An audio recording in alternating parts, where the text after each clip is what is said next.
Gálatas 5,14 diz o seguinte: porque toda a lei se cumpre em um só preceito, a saber, amarás o teu próximo como a ti mesmo. Depois, Levítico capítulo 19, versículo 18.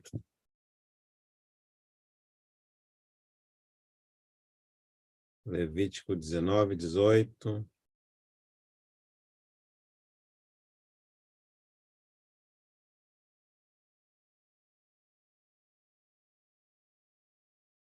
Não te vingarás, nem guardarás ira contra os filhos do teu povo, mas amarás o teu próximo como a ti mesmo. Eu sou o Senhor.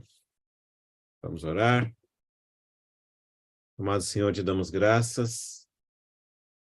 Que grande é o nosso privilégio reunir, partir o pão com os nossos irmãos, lembrar da morte, ressurreição do nosso Senhor, lembrar desse maravilhoso sangue do Senhor que nos limpa de todo pecado, nos purifica de toda injustiça. Obrigado, Senhor. Agora nós queremos estudar a sua palavra juntos, pedir, Senhor, que a tua palavra traga luz ao nosso entendimento, nos ensine como conduzir a nossa vida de maneira agradável ao Senhor. Nós oramos no nome do Senhor Jesus. Amém. O meu propósito hoje é compartilhar uma palavra que seja de ajuda prática. Na verdade, todas as palavras que nós compartilhamos têm como objetivo final, objetivo supremo, ser prático no sentido de aplicar na nossa vida. Mas essa, além de prática, eu tenho como propósito que fosse também contemporânea. O que quer dizer com isso? Que nos ajude a entender alguns temas relacionados com os dias que nós estamos vivendo. Como aqueles de vocês que nos acompanham nessas palavras que nós temos compartilhado com a congregação, nós estamos compartilhando do livro de Levítico.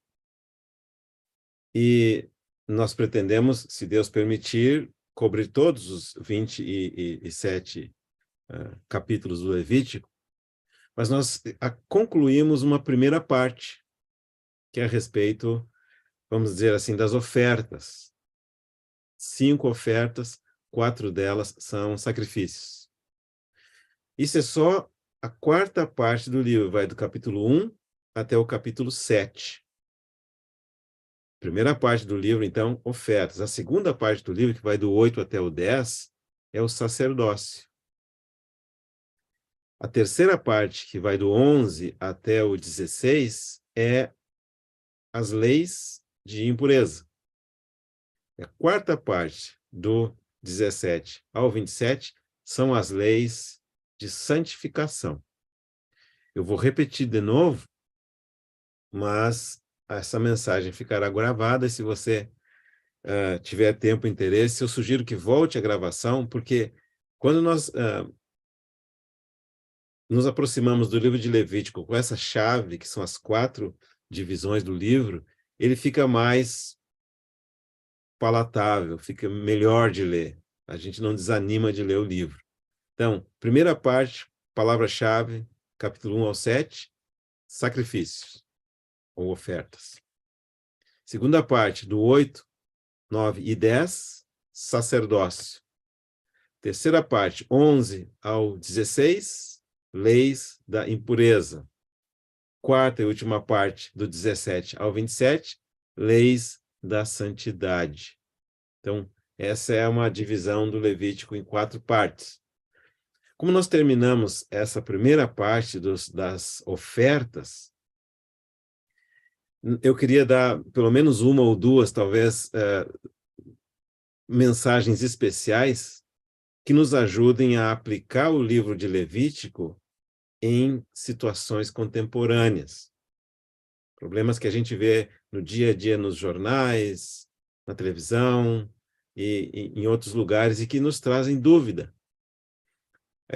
Só relembrando, né, daqueles 4 ofertas que são sacrifícios e da uma oferta que não é sacrifício.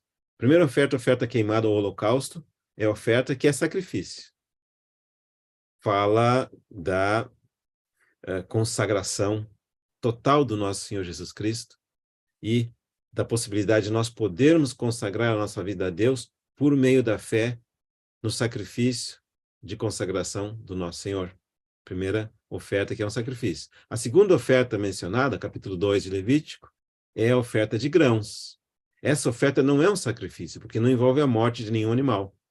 Essa oferta de grãos fala que eles estavam ofertando o fruto do seu trabalho, e a aplicação para nós é que nós também devemos aplicar o fruto do nosso trabalho, oferecer para Deus por meio de Cristo. Essa segunda oferta, então, a oferta de grãos, não é um sacrifício, é uma oferta apenas. A terceira oferta, que é a oferta oferta pacífica, era o sacrifício, porque envolvia a morte de animais, derramamento de sangue.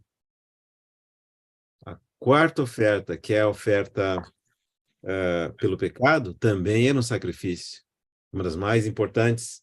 E a quinta oferta, que é a oferta pela transgressão, também era um sacrifício. De forma que todas as ofertas, todas as sacrifícios envolvem derramamento de sangue. Aqui apenas oferta não envolve derramamento de sangue, mas ela praticamente nunca era oferecida sozinha. Então, por que tem o sangue presente em todas as sacrifícios e o sangue paralelo naquela oferta que não é sacrifício? É porque esse tratamento de Deus com o pecado é muito importante. Essas ofertas, elas eram a diretriz de Deus para que nós pudéssemos nos aproximar dele. Como que um homem pecador pode se aproximar de um Deus santo? Por meio do sacrifício. No Antigo Testamento, sacrifício de animais, que eram figuras do verdadeiro sacrifício que ocorreu quando Jesus entregou a sua vida na cruz do Calvário e derramou o seu sangue. Com o seu sangue, ele pagou pelos nossos pecados e abriu um novo e vivo caminho pelo qual nós temos acesso a Deus, não baseados nas nossas obras, não baseado nas nossas boas ações ou no nosso comportamento, mas baseado na obra que Jesus realizou na cruz do Calvário. Então, esse é um resumo, então, daqueles 7 primeiros capítulos do livro de Levítico. As ofertas e, entre elas, as ofertas que são também sacrifício. Hoje nós queremos mencionar um aspecto que se chama a lei. Tem muita dúvida entre os irmãos e os incrédulos mais ainda, que não sabe se nós devemos ou não obedecer à lei do Antigo Testamento. Tem algumas denominações que afirmam que nós devemos, por exemplo, guardar o sábado. E nós devemos ou não guardar o sábado? Essa é uma das perguntas. Ou tem algumas leis do Antigo Testamento que mencionam que determinados tipos de crime implicam em pena de morte. Nós devemos aplicar a pena de morte ou não? Devemos ser a favor da pena de morte ou não? Então, antes de nós entrarmos nesses detalhes, é importante saber que a palavra lei na Bíblia é aplicada em diferentes contextos, quase que semelhante a fora da Bíblia. Mas eu vou tentar explicar como a palavra lei é aplicada na Bíblia, para nós sabermos quais das leis da Bíblia devem ser obedecidas por nós, cristãos do Novo Testamento, e quais leis da Bíblia não devem ser obedecidas. Isso talvez seja uma surpresa para você, mas tem algumas leis da Bíblia que não devem ser obedecidas. Eu vou explicar direitinho como que funciona. Então, uma primeira modo que a palavra lei é empregada na Bíblia se encontra no Romanos capítulo 2, versículos 14 e 15. Romanos 2, 15. O que fala ali? Quando os gentios que não têm lei procedem por natureza de conformidade com a lei, Não tendo lei, servem eles de lei para si mesmos. Eles mostram uma norma da lei gravada no seu coração, testemunhando-lhes também a consciência e os seus pensamentos, mutuamente acusando-se ou defendendo-se. Então, essa primeira menção aqui, no versículo 14, que fala que os gentios não têm lei, o que significa isso? É óbvio que os gentios tinham lei. Por exemplo, tem um código muito famoso, o Código de Hammurabi, que era uma lei lá dos sumérios. Existia, por exemplo, mencionado em Daniel, a lei dos Medo e dos persas, ou o decreto editado pelo Nabucodonosor. Que história é essa? Os gentios não têm lei. Os gentios não têm a lei de Deus que foi dada para Moisés lá no Monte Sinai. Essa eles não têm. Essa lei foi dada para a nação de Israel. E o significado da palavra gentios é nações. Aquela lei dada para a nação de Israel não foi dada para os gentios. E, na verdade, isso é uma das exclusividades da nação hebraica, né, dos israelitas. É a única nação em toda a história do mundo que tem uma lei recebida do céu que foi dada por parte de Deus, por intermédio de anjos e por intermédio de Moisés. Essa lei é a lei dada para a nação de Israel. E essa lei, está dizendo aqui em Romanos 2, capítulo 2, versículo 14, essa lei os gentios não têm, não é uma lei das nações. Não é a lei da Babilônia, não é a lei do Egito, não é a lei do Brasil, não é a lei dos Estados Unidos, é a lei dada por Deus para Israel. Então aqui está dizendo, eles não têm essa lei, as nações, mas eles procedem por natureza de conformidade com a lei, não tendo a lei, servem eles de lei para si mesmo. Então, eu posso dar um exemplo aqui dessa questão de por natureza, tá?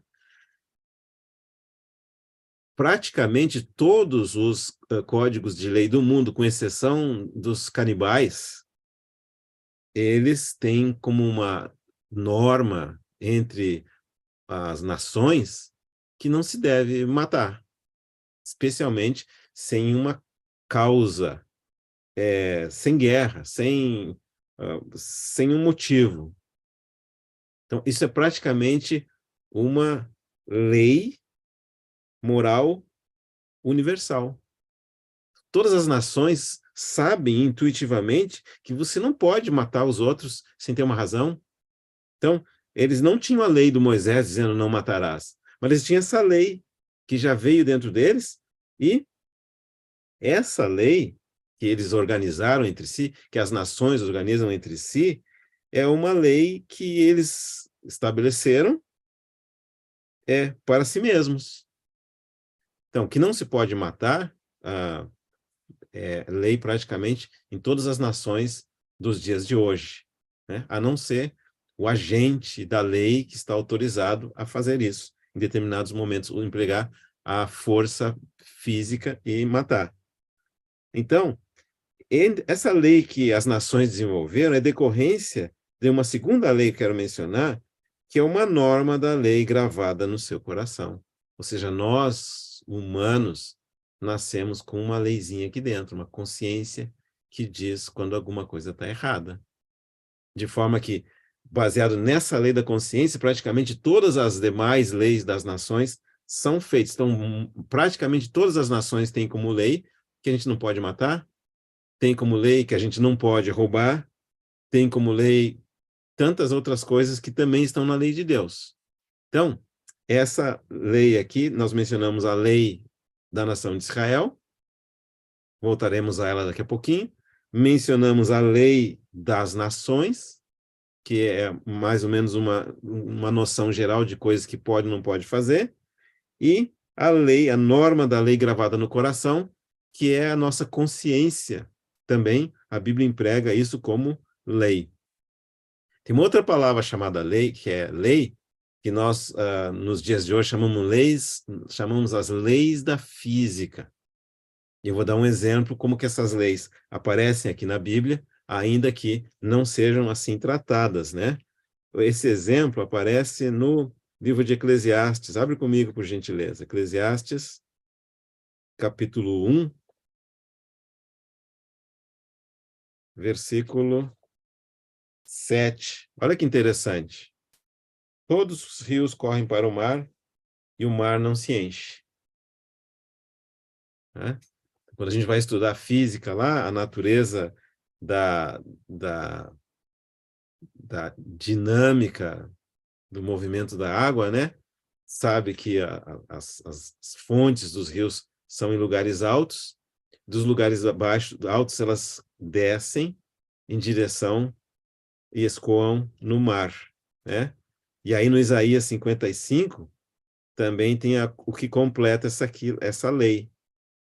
Isaías 55, versículo 10. Porque assim como descem a chuva e a neve dos céus e para lá não tornam sem que primeiro reguem a terra e a fecundem e a façam brotar para dar semente ao semeador e pão ao que come, aí vai falar sobre a palavra do Senhor aqui, né? Então, que lei é essa aqui? Uma, que as águas dos rios correm para o mar. É uma lei que a gente constatou pela física. Duas, que a mesma água que desce do céu, ela fecunda a terra, ela nutre as plantas, faz as plantas crescer, depois ela evapora e volta lá para cima. É uma lei não, da física, é uma lei que nós chamamos uma lei natural. Os físicos estudaram, depois descobriram como é que isso funciona. Chama-se uma lei da natureza. Tem também a aplicação da palavra lei como uma das divisões do Antigo Testamento. Olha comigo em Lucas, capítulo 24.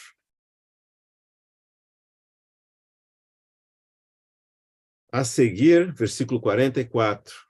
A seguir, Jesus lhes disse: São estas as palavras que eu vos falei, estando ainda convosco. Importava se cumprisse tudo o que de mim está escrito na lei de Moisés, nos profetas e nos salmos.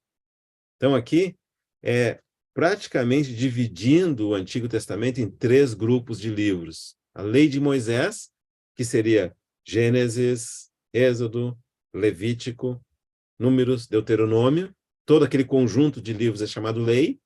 Depois, os profetas, que vai praticamente iniciando com Isaías até Malaquias, tem os profetas maiores, os profetas menores, e o livro de Salmos, que englobava uma divisão da Bíblia hebraica, que era chamado os escritos. Salmos, Provérbios, Eclesiastes, Cantares e o livro de Jó. São os escritos que estão incluídos ali. Então, é uma outra maneira que a palavra de Deus se refere à lei. E tem, obviamente, a lei de Moisés, que é mencionado no capítulo 5 de Mateus, no versículo 17. Não penseis que vim revogar a lei. Qual lei é essa? Essa lei que foi dada de maneira específica. Eu vou dar um exemplo aqui.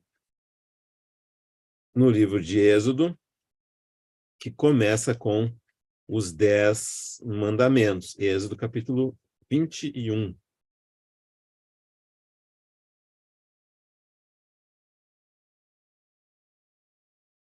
Êxodo capítulo 20, perdão. Então falou Deus todas essas palavras, e aqui começa então 10 palavras, ou os 10 mandamentos. Eu sou o Senhor teu Deus que te tirei da terra do Egito, da casa da servidão. Não terás outros deuses diante de mim. Número 1.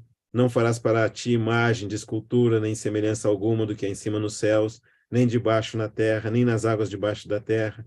Não as adorarás, nem lhes darás culto, porque eu sou o Senhor teu Deus, Deus zeloso, que visita a iniquidade dos pais nos filhos, até a 3ª e 4ª geração daqueles que me aborrecem, e faço misericórdia até 1000 gerações daqueles que me amam e guardam os meus mandamentos. Não tomarás o nome do Senhor teu Deus em vão. Número 2. Porque o Senhor não terá por inocente o que tomar seu nome em vão. Lembra-te do sábado para o santificar. Número 3. 6 dias trabalharás e farás toda a tua obra, mas o 7º dia é o sábado do Senhor. Teu Deus, não farás nenhum trabalho, nem tu, nem teu filho, nem a tua filha, nem o teu servo, nem a tua serva, nem teu animal, nem o forasteiro das tuas portas para dentro. Porque em 6 dias fez o Senhor os céus e a terra, o mar e tudo que neles há. Ao 7º dia descansou. Por isso o Senhor abençoou o dia de sábado e o santificou. Depois, honra teu pai e tua mãe para que se prolongue os teus dias na terra que o Senhor te dá. Essa é mais uma lei. 4ª. Não matarás. 5ª. Não adulterarás. 6ª. Não furtarás. 7ª. Não dirás falso testemunho. 8º. Não cobiçarás a casa do teu próximo. Não cobiçarás a mulher do teu próximo. Essa aqui é o 9º. E na minha contagem aqui, então, eu juntei uma ou duas aqui, não tem problema. Mas o fato é, essa é uma outra aplicação da lei chamada a Lei de Moisés. Tá? E dentro dessa Lei de Moisés, na continuação, agora sim vem o versículo 21, aí menciona a lei acerca dos escravos, como devia tratar os escravos. Depois, a lei acerca de violência. Depois, a lei acerca da propriedade. Depois, a lei de como relacionar com o teu próximo, não ficar com dívida, não roubar. Já está mencionado lá, né? Depois, a lei relacionada com... vai aparecer no livro de Levítico, com o relacionamento, por exemplo, na esfera do relacionamento entre as pessoas. Vou dar um exemplo aqui, ó. No Levítico capítulo 18, tem leis relacionadas com relacionamentos. E essa lei é uma coisa interessante, ela começa distinguindo entre quem que era povo de Deus e entre quem que era das nações. Por exemplo, disse mais o Senhor a Moisés: fala aos filhos de Israel, dizendo: eu sou o Senhor vosso Deus. Não farei segundo as obras da terra do Egito em que habitasteis, nem farei segundo as obras da terra de Canaã, para a qual eu vos levo, nem andareis nos seus estatutos. Farei segundo os meus juízos, e os meus estatutos guardareis, para andardes neles. Eu sou o Senhor vosso Deus. Porque os meus estatutos e os meus juízos guardareis, cumprindo-os, o homem viverá por eles, eu sou o Senhor. Aí ele começa: nenhum homem se chegará a qualquer parenta da sua carne para descobrir a nudez, eu sou o Senhor. Aqui ele está dizendo, então, que não deveria haver relação de intimidade, relação sexual, entre pessoas da mesma família. Não descobrirás a nudez de teu pai e de tua mãe, ela é tua mãe, não lhe descobrirás a nudez. Depois, não descobrirás a nudez da mulher de teu pai, é nudez de teu pai. A nudez da tua irmã, filha de teu pai ou filha de tua mãe, nascida em casa ou fora de casa, a sua nudez não descobrirás. E assim nós vamos vendo que essa lei aqui menciona várias uniões, relação, que tinham sido dadas para a nação de Israel e que não deveriam ser praticadas entre as nações. Por que Deus dá esses exemplos? Você pode pensar assim, mas como Deus é grosseiro, né? Com todo respeito, né? Alguém pode pensar, né? Vamos dizer, os incrédulos pensam, né? Da onde que Deus tirou essas ideias aqui e está proibindo essas coisas? Exatamente da prática das nações vizinhas deles. Essas ideias não são de Deus. Essas ideias, essas práticas, são práticas das nações vizinhas deles, e Deus está dizendo: não façam isso, porque vocês agora são povo de Deus, são separados para Deus, têm que viver diferente dos demais.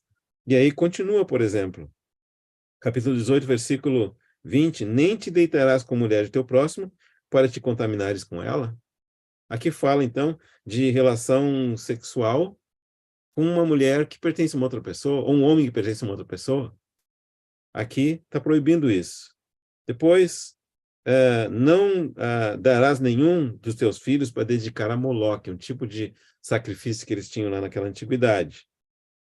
18, 22. Com homem não te deitarás como se fosse mulher, é abominação. Aqui é proibição de relação sexual entre pessoas do mesmo sexo. Depois, não te deitarás com um animal, e etc. Então, o que a gente está vendo aqui? Essa lei que foi dada para o Israel, ela abrange várias áreas, desde a questão religiosa, de não fazer imagem, não adorar outros deuses, a questão moral, não matar, não roubar, não mentir, a questão cerimonial, guardar o sábado, e depois vários outros casos de questão de relacionamento, de questão civil, que fazer quando empresta dinheiro. Então, essa lei aqui, é muito, muito importante saber, ela foi dada para a nação de Israel, numa determinada circunstância especial. Quer ver? Abre comigo no livro de Deuteronômio, no versículo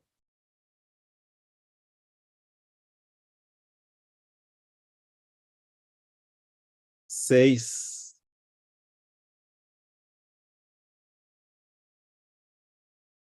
No capítulo 6, versículo 1.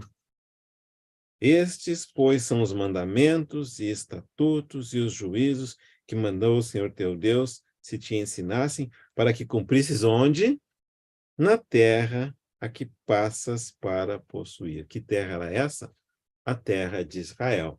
Então, um ponto muito importante de se compartilhar de hoje à noite é saber que essa lei, que nós lemos parte dela no capítulo 20 de Êxodo, depois capítulo 21, 22, depois lemos capítulo 18 de Levítico, depois capítulo 20 de Levítico. Essa lei é a lei que em Mateus se refere como sendo a lei do Moisés, a lei dada para Israel, que foi dada para o Israel cumprir quando entrasse na terra da promessa.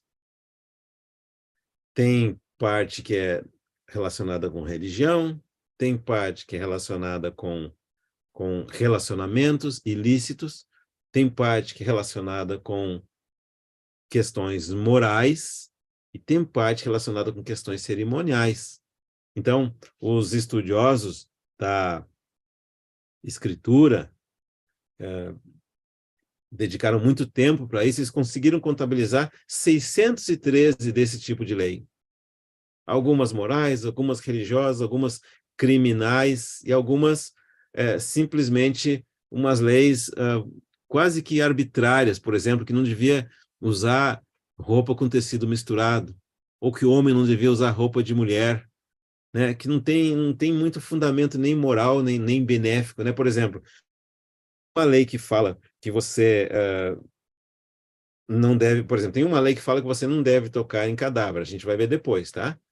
É uma lei que ela depois, foi uma lei publicada há 3.000 anos atrás, quando nem se sabia da possibilidade de contaminação, não se entendia a existência de vírus ou bactérias, não se entendia a possibilidade de contágio.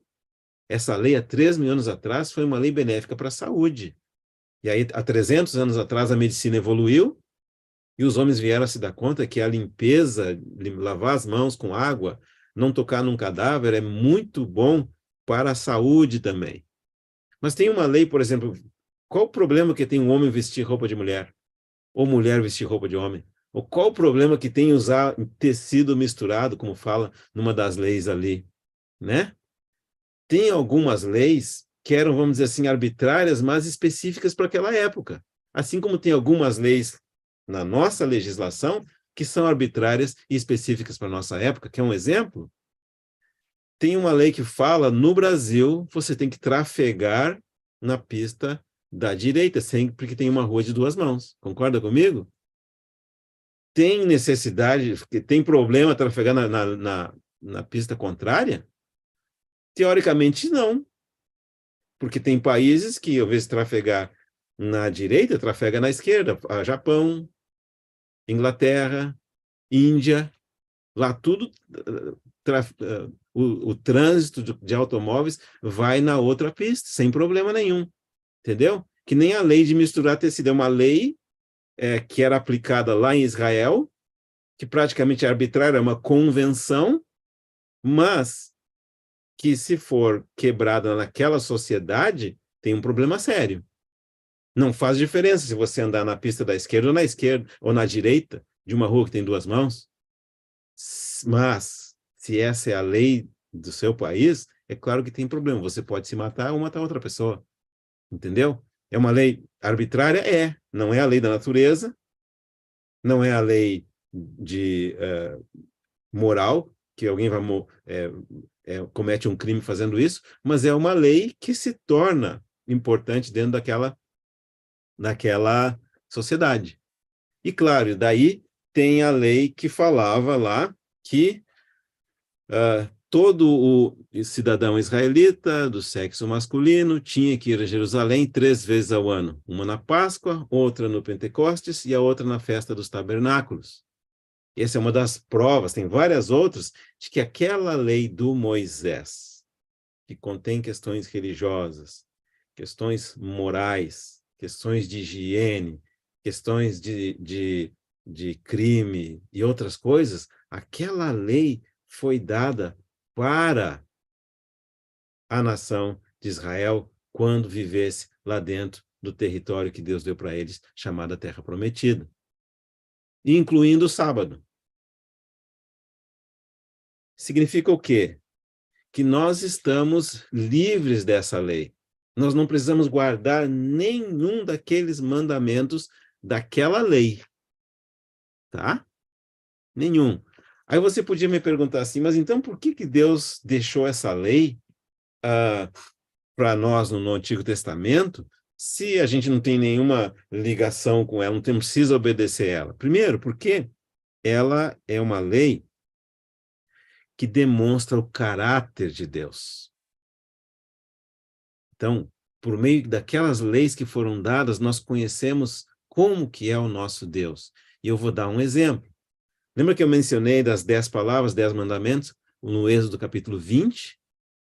E logo depois, no capítulo 21, Deus começa a ensinar como que eles deviam tratar os escravos.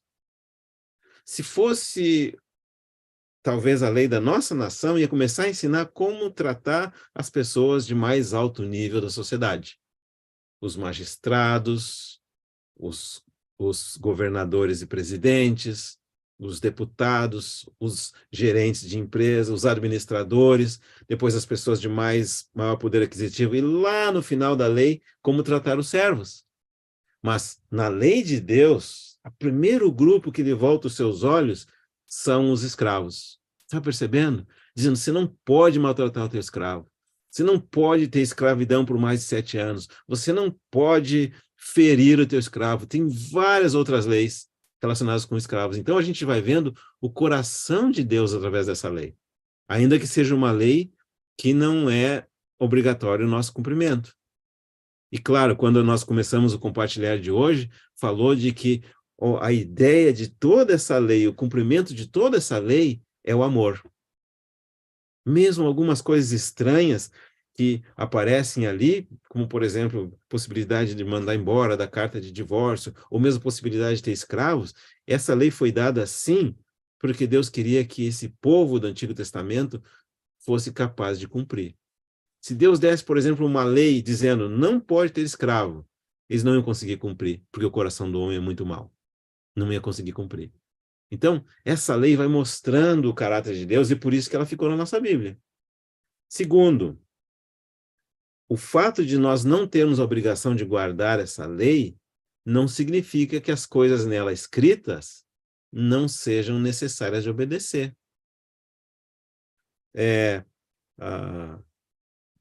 Porque lembra que nós mencionamos a lei da consciência? Tem algumas coisas que estão escritas nessa lei que também estão escritas na consciência humana, como o exemplo do não matarás. Estava escrita na lei do Moisés, estava escrita na lei do Hammurabi, está escrita na lei do Brasil, está escrito na lei da Europa. Nenhum país da atualidade permite que alguém, uma pessoa que não seja uma autoridade competente, possa tirar a vida de uma outra pessoa impunemente. Está percebendo? Então, essa lei continua na Bíblia porque muitas dos seus estatutos continuam válidos para nós, ainda que nós não tenhamos obrigação de cumprir essa lei, por quê? Nós não somos da nação de Israel. Essa lei foi dada para os israelitas cumprirem dentro da terra prometida. Por isso que aquelas pessoas que querem guardar o sábado, elas estão cometendo, com perdão da expressão, sem querer criticar ninguém, uma inconsistência. Por quê? Se eles querem guardar o sábado, eles têm que guardar toda a lei. Tem que também se deixar circuncidar. Quer guardar o sábado? Tem que também ir para Jerusalém 3 vezes por ano. Tem que também fazer várias outras coisas que estavam ali naquela lei. Porque se você quebrar uma das coisas, você quebrou toda a lei. É que nem se você quebrar uma lei no Brasil. Você, eu só matei uma pessoa. Quebrou a lei. Entendeu? Eu só roubei uma vez. Quebrou a lei. Então você não pode guardar o sábado e também não se deixar circuncidar. Não pode guardar o sábado e também não ir para Jerusalém 3 vezes ao ano. Não pode guardar o sábado e também não apedrejar uma pessoa em caso de adultério. Está vendo o que acontece? Então, aquela lei não é vinculante para nós, do Novo Testamento. Mas algumas coisas daquela lei, sim, são vinculantes, porque são da lei natural e também são parte de uma outra lei que eu vou mencionar para os irmãos, que tinha reservadas para agora, que está aqui no livro de Mateus. Você vai entender rapidinho como que essa lei funciona. Mateus, capítulo 5, de novo. Não penseis que vim revogar a lei do Moisés, né? Os 10 mandamentos, depois a lei sobre os servos, a lei sobre relacionamento. Vim para cumprir. Porém, em verdade vos digo, até que o céu e a terra passem, nenhum i ou um tio jamais passará da lei até que tudo se cumpra. E aquele, pois, que violar um desses mandamentos, posto que dos menores, e assim ensinar aos homens, será considerado mínimo no reino dos céus. Aquele, porém, que observar e ensinar esses mandamentos, será considerado grande no reino dos céus. Então, o que aconteceu com aquela lei que nem os israelitas puderam cumprir e nem eu e você poderíamos cumprir? Aquela lei, Jesus cumpriu no nosso lugar. Graças a Deus por isso. Ele fez o que nós não podíamos fazer. Graças a Deus por isso. Mas agora ele vai estabelecer um novo critério, que é o seguinte, esse capítulo 5, versículo 20. Porque vos digo que se a vossa justiça não exceder em muito a dos escribas e fariseus, jamais entrareis no reino dos céus. Então aqui falou de uma justiça que é mais rigorosa que a justiça dos escribas e dos fariseus. E ele segue falando, ouviste o que foi dito aos antigos, não matarás, e quem matar está sujeito ao julgamento. De onde que é esse não matarás? Lá do Levítico 20 que nós lemos, a lei do Moisés. Eu, porém, vos digo que todo aquele que sem motivo se irá contra seu irmão estará sujeito a julgamento. Então, quando o Senhor fala eu, porém, vos digo, o que está acontecendo aqui? O Senhor está contrastando a lei do Moisés com a palavra do Cristo, do Senhor Jesus. E aí nós temos, então, uma outra categoria de lei mencionada no Novo Testamento, que é a lei do nosso Senhor Jesus Cristo. Ou seja, nós não precisamos guardar a lei do Moisés, mas nós precisamos guardar a lei do nosso Senhor Jesus Cristo. E olha só que essa lei é muito mais rigorosa do que a lei do Moisés. Mas graças a Deus que tem uma diferença entre a lei do Antigo Testamento e a lei do Novo Testamento. É que a lei do Novo Testamento vem junto com a graça. Deixa eu exemplificar para os irmãos, vários já conhecem essa história. Uma vez, quando eu comprei meu primeiro carro, um Fiat 147, com 10 anos de uso, na primeira viagem que nós fizemos, fundiu o motor. Eu fiquei chateado, né? Porque eu tinha orado por aquele carro, Deus me deu o carro e o carro estragou. Mas, para encurtar a história, né? Alguém nos socorreu na estrada e levou esse carro para o mecânico. E aconteceu que o mecânico, ele era especialista em Fiat. Ele não só, ele olhava o carro e sabia qual era o problema. Ele desmontava todo o carro, motor, lataria, roda, desmontava tudo. Ele conhecia o Fiat de dentro para fora e de fora para dentro. Eu me dei conta, depois de 5 anos, de ter recorrido muitas vezes a esse mecânico, que Deus me deu um carro velho. Mas também me deu junto um mecânico muito bom. Eu fiquei perguntando assim, mas então por que Deus me deu esse carro velho? Porque com esse mecânico eu aprendi muito. No começo, o mecânico olhava para o carro e sabia o problema. Depois de 2 anos, eu andava com o carro e eu já sabia o problema. Está entendendo? Foram anos de muito aprendizado, de forma que quando um dia eu pude comprar um carro 0 quilômetro, e se desse um barulhinho, eu sabia qual era o problema. Né? Então, Deus me deu um carro velho, mas deu junto um mecânico. Uma ocasião, eu passei uma situação de saúde, Deus me permitiu passar pela doença e junto me deu um médico fabuloso. Está entendendo? Deus nos deu agora a lei de Cristo e junto com a lei, ele nos dá a graça, que é a capacitação vinda do Espírito Santo, que nos faz desejar andar de acordo com a lei do nosso Senhor Jesus Cristo. Então, com essa lei de Cristo, agora nós podemos comparar a lei de Cristo com a lei do Antigo Testamento, dada para a nação de Israel, e, na misericórdia de Deus, ele vai nos ensinar facilmente quais as coisas da lei do Antigo Testamento que nós, do Novo Testamento, irmãos da igreja, devemos também obedecer. Como que a gente vai saber disso? O Espírito Santo foi tão misericordioso conosco que aquelas leis do Antigo Testamento, que nós cristãos também devemos guardar no Novo Testamento, elas são repetidas, igualzinho no Novo Testamento, ou modificadas por causa do período que nós estamos vivendo. Vou dar um exemplo. Voltamos para Êxodo capítulo 20. Êxodo capítulo 20.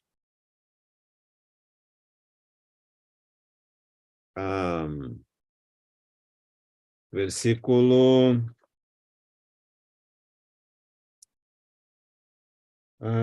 deixa eu ver, acho que eu quero... Não, eu quero outra. Essa mesma lei, pode ser. Honra teu pai e tua mãe, para que se prolonguem os teus dias na terra que o Senhor teu Deus te dá. Depois, essa mesma lei, ela é repetida em...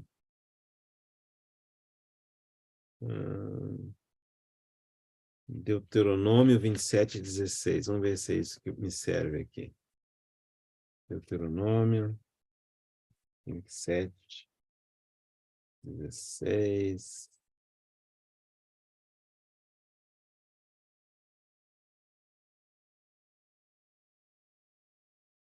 Não, deixa eu ver. Onde que repete isso?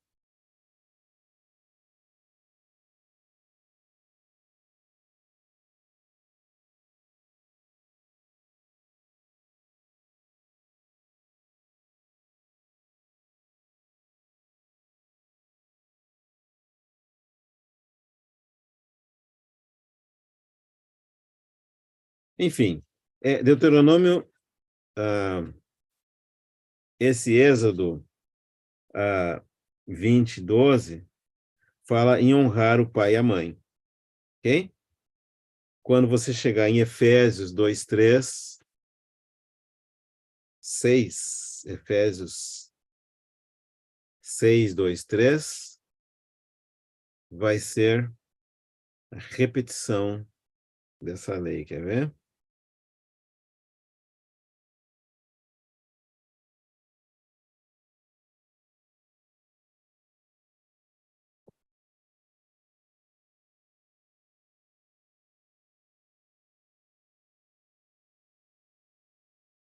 Efésios 6. Filhos, obedeceis a vossos pais no Senhor, pois isto é justo.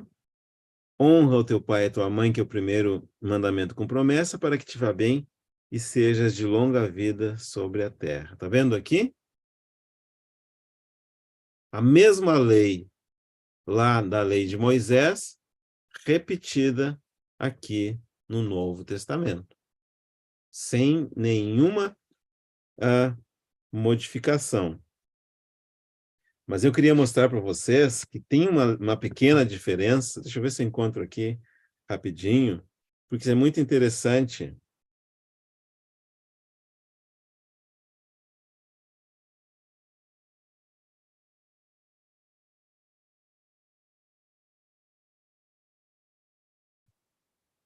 Deixa eu ver se eu acho aqui.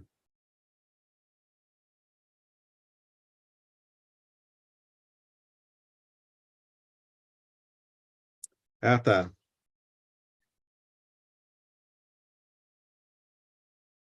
Êxodo 21:15. Vou ver se é esse aqui que eu queria. Êxodo 21:15. Tomara que seja essa. O que diz lá? Aqui, ó. Quem ferir o seu pai e a sua mãe será morto. Versículo 17. Quem amaldiçoar seu pai e sua mãe será morto. Está vendo aqui?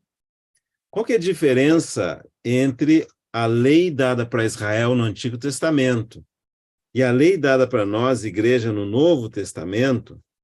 A natureza da ação, ela é a mesma. É desonrar pai ou mãe. Não é aceitável no Antigo Testamento e não é aceitável no Novo. Mas uma ligeira diferença, que no Antigo Testamento, além de não ser aceitável, ela também implicava em pena de morte.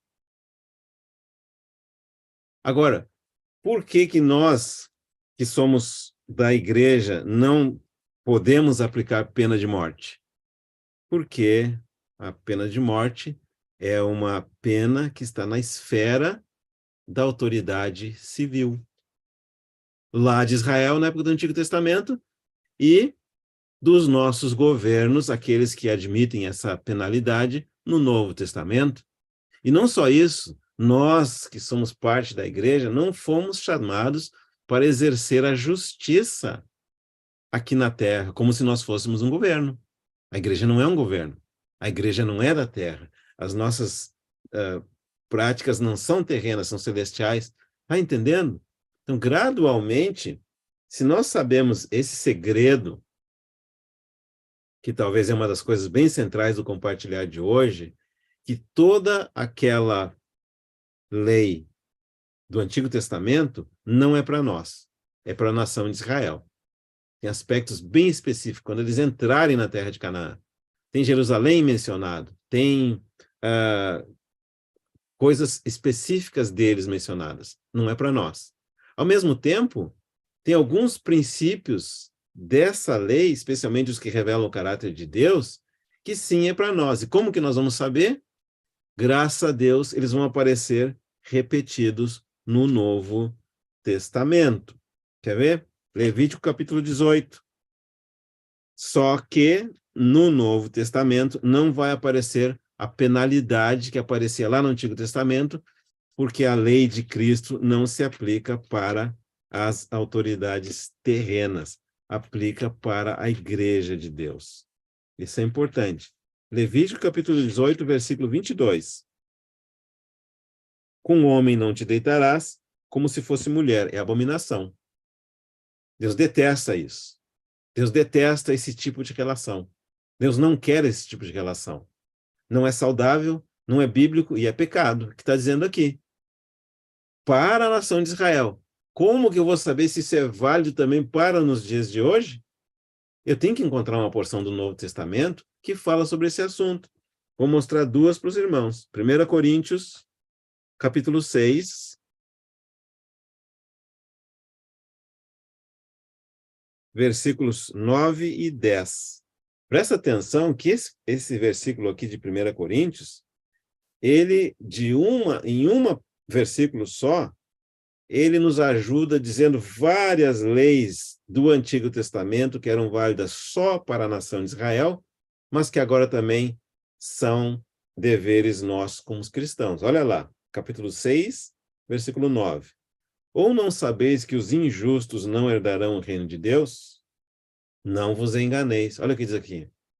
Nem impuros, nem idólatras, nem adúlteros, nem efeminados, nem sodomitas, nem ladrões, nem avarentos, nem bêbados, nem maldizentes, nem roubadores herdarão o reino de Deus. Está vendo aqui?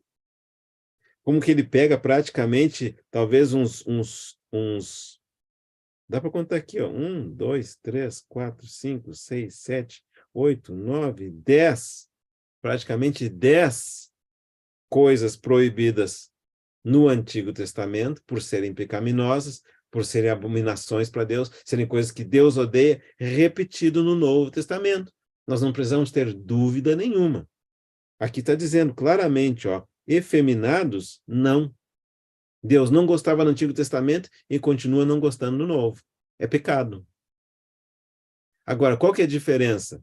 Que aqui fala que não vai entrar no reino, não vai herdar o reino, mas não fala que é para ser posto à morte. Assim como no caso dos filhos desobedientes que não honram os pais. No Antigo Testamento, em Israel, morte. No Novo Testamento, graças a Deus, não tem aquela sentença de morte anexada a essa palavra. E é dessa forma que nós começamos a ver como que nós podemos usar a Bíblia para responder a questões atuais. Dessa forma que nós vamos ver o que agrada a Deus, o Deus do Antigo Testamento, que é o mesmo do Novo, e como proceder em relação a questões atuais. Adultério. Não agrada a Deus no Antigo Testamento. Se você olhar lá, Levítico 20, mesma coisa, versículo 10. Se o homem adulterar com a mulher de seu próximo, será morto adúltero e adúltera. Aí, no Mateus 5, que nós já lemos lá, ele repete, não adulterarás. E ainda acrescenta o fato de não adulterar nem na prática e nem no coração. É muito mais rígido no Novo Testamento. Ao mesmo tempo que, no Novo Testamento, não acrescenta a penalidade de morte a esse crime bíblico ou pecado do adultério. Mas nós sabemos que tem as consequências da morte espiritual e as outras várias consequências tristes que o adultério provoca numa família. Então, graças a Deus, nós vemos como que essa sabedoria do Espírito Santo nos dá um caminho muito seguro de saber quais as coisas que nós devemos guardar como cristãos do Novo Testamento e quais as coisas que nós não precisamos guardar, né? E a, a grande diferença é que essa lei do Moisés do Antigo Testamento era uma lei civil dada para a nação de Israel. Nosso Senhor Jesus Cristo guardou essa lei de maneira perfeita porque ele era um cidadão da nação de Israel. Ele foi circuncidado ao 8º dia. Ele ia a Jerusalém nas ocasiões festivas. Ele oferecia tudo que a palavra de Deus havia ordenado porque ele era um judeu descendente de Davi, um hebreu, descendente de Abraão, vivendo na terra de Israel, e tinha que obedecer aquela lei. Da mesma forma que nós, brasileiros, temos que obedecer a lei do Brasil. Mas alguém podia perguntar assim, em todas as circunstâncias, tem uma exceção. Qual que é? Quando a lei do Brasil for contrária à lei da palavra de Deus, aí nós temos que obedecer à lei superior, que é a lei da palavra de Deus. No caso nosso, como cristãos, nós obedecemos à lei de Cristo. Tem exemplo disso no Novo Testamento? Tem, no livro de Atos. Aqui, as autoridades naquela época deram a seguinte ordem absurda, contrária à ordem da Bíblia. Em Atos, no capítulo 4,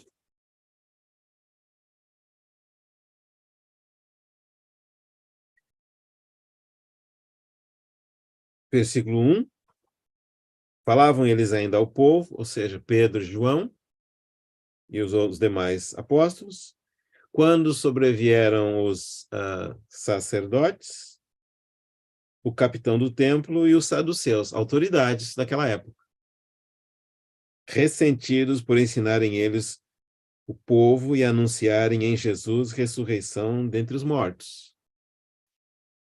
Ou seja, qual que é a situação aqui? Os sacerdotes ficaram ressentidos porque os apóstolos estavam falando, ensinando de Jesus, ensinando da ressurreição. Agora, por que eles estavam fazendo isso? Porque no final de Mateus, também aparece em Marcos, vamos ler Mateus capítulo 28, fala o seguinte: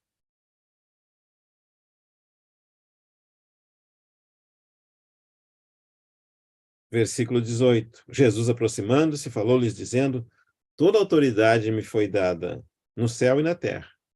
Ide, portanto, e fazei discípulos de todas as nações, batizando-os em nome do Pai, do Filho e do Espírito Santo, ensinando-os a guardar todas as coisas que vos tenho ordenado. E eis que estou convosco todos os dias até a consumação do século. O que tem aqui? Uma ordem clara do nosso Senhor, que está acima de qualquer autoridade humana, seja governador, presidente, general. A ordem do Senhor está acima. E a ordem do Senhor é anunciar o nome de Jesus, falar do poder de Jesus, falar do amor de Jesus, do nosso amado Senhor. E é isso que o Pedro estava fazendo. Isso conflitou com a lei daquela época dos sacerdotes, do capitão do templo e dos saduceus. E eles prenderam o Pedro e João, recolheram ao cárcere até o dia seguinte.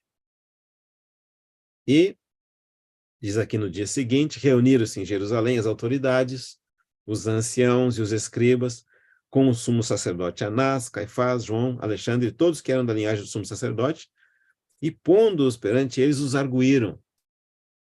Com que poder ou em nome de quem fizestes isso? E aí o Pedro, cheio do Espírito Santo, falou, que ele fez essas coisas.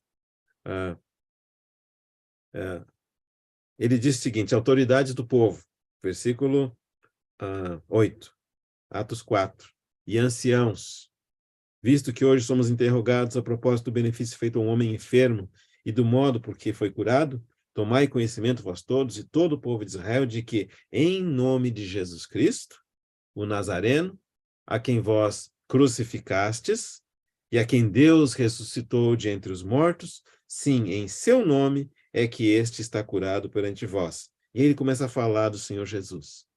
E a intrepidez do Pedro era demais, eles ficaram admirados. Eles viram aquela cura que foi efetuada. E aí eles se consultaram entre si, dizendo: o que nós vamos fazer com esses homens? E eles disseram assim: para que não haja maior divulgação entre o povo, ameacemo-los, versículo 17, para que não mais falarem neste nome a quem quer que seja. Versículo 18, chamando-os, ordenaram-lhes que absolutamente não falassem, nem ensinassem em o nome de Jesus, mas Pedro e João lhes responderam: julgai se isso é justo diante de Deus, ouvir-vos antes a vós, outros do que a Deus. Olha a pergunta do Pedro, e podemos fazer essa pergunta para nós mesmos agora. Pensa bem, quem que é mais correto fazer? Você obedecer a Deus ou aos homens? Imagina agora lá o seu governador, ou o seu presidente, ou o seu senador, que é a autoridade, o seu policial ou juiz, que é a autoridade. Faz sentido você obedecer alguma ordem dada pela autoridade que contrarie uma ordem dada pela autoridade superior, que é o nosso Senhor Jesus? É claro que não, é isso que o Pedro está dizendo.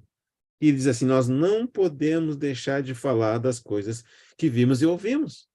E aí o pessoal ficou mais irritados, depois ameaçando-os mais ainda os soltaram, não tendo achado como castigar por causa do povo, porque todos glorificavam a Deus pelo que acontecera. E aí, claro que a igreja foi em oração, os apóstolos foram presos novamente, e aí foram trazidos novamente perante as autoridades. É muito interessante, está no capítulo 5 de Atos, e foram pegos lá falando de novo de Jesus, contrariando a ordem da autoridade. Mas olha o que vem aqui. Trouxeram-nos, apresentando-nos ao Sinédrio, e o sumo sacerdote se interrogou, dizendo: expressamente vos ordenamos que não ensinasseis nesse nome. Contudo, enchestes Jerusalém de vossa doutrina, e quereis lançar sobre nós o sangue desse homem. Então Pedro e os demais apóstolos afirmaram: antes importa obedecer a Deus do que os homens. E aqui temos uma regra de ouro. Em termos gerais, nós, os cristãos, nos submetemos à lei daquela terra onde nós vivemos. Na nossa terra, atualmente, não tem pena de morte. Então, nós não apregoamos a pena de morte. Se nós estivermos vivendo na lei dos Estados Unidos, tem pena de morte. Então, nós concordaremos com a pena de morte. Na As Filipinas, para quem é traficante de droga, pode ser 300 gramas de cocaína ou 300 gramas de maconha ou 3 quilos de cocaína ou o que for, pena de morte. Naquela terra, os cristãos se submetem a essa lei da sua terra. Mas quando uma lei da nação contraria a lei do nosso Deus, nós, os cristãos, ficaremos com a lei do nosso Deus. E claro, esse exemplo dado aqui é um exemplo que, ao mesmo tempo, é uma lição maravilhosa para nós. A instrução que o nosso Senhor Jesus Cristo deu antes de regressar de volta para o Pai foi essa instrução de que nós deveríamos ir. Toda autoridade foi dada para ele. E ele está no céu e agora repassou a nós essa mesma autoridade. De acordo com essa autoridade, ele diz que nós devemos ir fazer discípulos de todas as nações, batizá-los em nome do Pai, do Filho e do Espírito Santo e ensiná-los a guardar todas as coisas que o Senhor tem ordenado. Todas as coisas, evidentemente, envolve tudo que nós temos na nossa Bíblia, e em especial o Sermão do Monte. E a reação do Pedro em face a tudo isso é a seguinte: como que eu posso deixar de falar desse nome, Jesus? Como que alguma lei dada por alguma autoridade, seja humana, seja religiosa ou civil, ou militar, pode me impedir de falar daquele que me curou, daquele que me limpou dos meus pecados, daquele que me curou das minhas injustiças, daquele que me trouxe de volta à vida? Como eu vou deixar de falar do nosso Senhor Jesus? Então, nós vemos aqui, nessa maravilhosa ilustração, os diferentes aspectos da palavra lei empregado na Bíblia.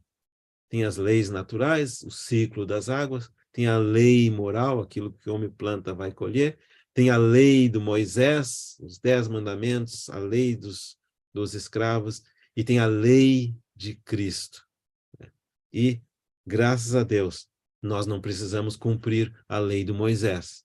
Nós não somos hebreus, não moramos em Israel, não estamos no Antigo Testamento, mas nem por isso significa que nós quebraremos essa lei de Moisés, porque naqueles aspectos cruciais, essenciais, a lei do Moisés ela é repetida, praticamente mandamento a mandamento. Se nós estudarmos quais mandamentos foram reforçados no Novo Testamento ou repetidos no Novo Testamento, nós sabemos qual que é a lei que nós devemos andar. E graças a Deus, depois que nós cremos em Jesus Cristo como nosso Senhor e Salvador, a vida de Cristo mora agora dentro de nós. E diferentemente daqueles hebreus que não tinham esse mesmo privilégio que nós temos, agora dentro do nosso coração tem algo que tem prazer em andar de acordo com a lei de Deus. Por isso nós não queremos desonrar os nossos pais. Por isso nós não queremos adulterar. Por isso nós não queremos fornicar. Por isso nós não queremos relações homoafetivas. Por isso nós não queremos mentir. Por isso nós queremos andar na verdade. Por isso nós queremos viver vidas dignas daquele reino para o qual nós somos chamados. Por isso nós queremos ter essa honra de poder reafirmar aquilo que o Antigo Testamento reafirmava a respeito de Deus. Sede santos, porque eu sou santo. Nós queremos ser santos também. Nós queremos ser justos. Não queremos ficar devendo coisa para ninguém. Não queremos roubar a ovelha de ninguém, nem o carro de ninguém, nem a carteira de ninguém, nem a mulher de ninguém, nem o dinheiro de ninguém. Nós não queremos nada que é injusto, porque agora vive dentro de nós a vida justa chamada Jesus Cristo. E o Senhor siga falando conosco. Se houver necessidade, faremos mais uma mensagem especial desse tipo. E se não houver, vamos ver qual a sequência, nós passaremos então a estudar um pouquinho sobre o sacerdócio. Então, estudamos Levítico de 1 a 7, as ofertas, incluindo sacrifícios. Fizemos uma pausa para falar de como aplicar algumas normas do Antigo Testamento na nossa vida contemporânea. E depois prosseguiremos, então, Levítico 8 a 10, falando um pouquinho sobre o sacerdócio. Depois, se o Senhor permitir, Levítico 11 a 16, falando sobre as leis da impureza, com mais detalhe, e Levítico 17 a 27, as leis da santidade. Que o Senhor nos abençoe. Quero concluir com uma palavra de oração. Pois deixa eu ver se alguém... Não, ninguém disse nada lá no YouTube. Vamos orar, então. Amado Senhor, te damos graças. Como a tua palavra é rica, como a tua palavra tem tanta instrução para nós. E, acima de tudo, como a tua palavra nos mostra a grandeza do nosso amado Senhor Jesus. Segue falando conosco, Senhor. Coloca no nosso coração um desejo de ser santo como o Senhor é santo. Ser separado do mundo e das práticas injustas como o Senhor é separado delas. Oramos para que essa palavra alcance o propósito para o qual ela nos foi dada hoje. Oramos no nome do Senhor Jesus. Amém. Me despeço dos que me acompanham pela internet nesse momento.